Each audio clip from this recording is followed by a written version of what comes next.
El 8 de març és el dia de reivindicació dels drets laborals i socials de les dones i ara més que mai cal demanar un criteri clar en les polítiques que estan aplicant les administracions i que ens porten cap a una situació de desigualtat cada volta major i a una pèrdua de drets de la ciutadania, fins i tot de drets ja consolidats. En l'informe publicat per UGT, la bretxa salarial supera el 23,9. Aquest percentatge ratifica el fracàs de l'aplicació de la Llei Orgànica 3/2007 per a la igualtat efectiva entre dones i homes de 22 de març i la Llei 9 de 2003 de la Generalitat Valenciana per a la igualtat entre dones i homes que regula, entre altres, l'àmbit laboral.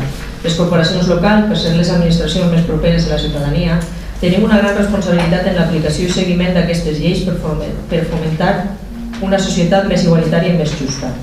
Les retallades econòmiques són un atac directe contra el procés d'igualtat entre dones i homes, atès que els àmbits on s'apliquen són els més feminitzats de l'Estat: educació, sanitat, polítiques socials, atenció a la dependència.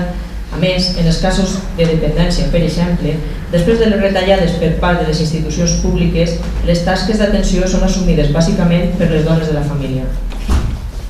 A la nostra societat continuen sent molt presents els prejudicis sexistes, que adjudiquen rols estereotipats i tradicionals a dones i a homes, i que són la causa de la reproducció de la desigualtat, de la manca de respecte a la llibertat de les dones, dels comportaments discriminatoris davant la diversitat de gènere i en els quals es fonamenta la violència contra les dones.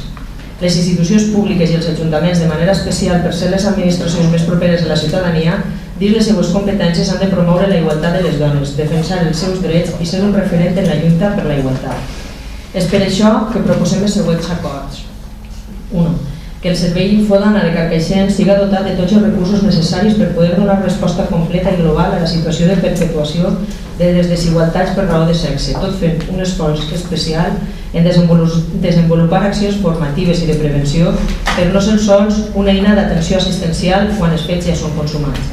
2. Aprovació del Pla d'Igualtat d'Oportunitats Municipal de manera imminent, imprescindible per al compliment de les lleis, que es traduïsquen en projectes concrets que incidisquen tant en el propi Ajuntament com el de la ciutadania.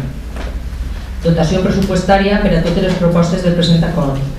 Designació d'una persona responsable que doni periòdicament compte al ple i que elabori informes anuals sobre l'acompliment del Pla d'Igualtat d'Oportunitats Municipal, que seran presentats en finalitzar l'any.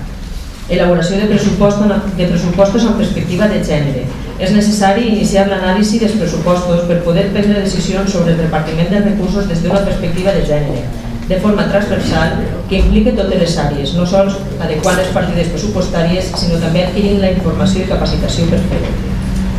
L'Ajuntament realitzarà accions concretes per avançar en la igualtat d'oportunitats de dones i homes dins l'àmbit laboral, i això vol dir que a les ofertes d'ocupació públiques municipals s'ha de garantir la igualtat. En els processos de contractació es demanarà a les empreses que hi participen la declaració pertinent com a que segueixen un pla d'igualtat, sent un valor prioritari a tindre en compte en el moment de la tria, el grau de compliment del mateix. L'Ajuntament establirà un manual d'ús del llenguatge no sexista que s'haurà de complir a tota la seva activitat i a tots els nivells de comunicació. I l'Ajuntament es compromet a desenvolupar al llarg de l'any campanyes que tinguin com a principal objectiu l'eliminació de prejudicis i dels hàbits sexistes. També s'hauran de promoure accions per aconseguir l'apoderament de les dones, així com augmentar la seva participació en la presa de decisió en l'àmbit públic.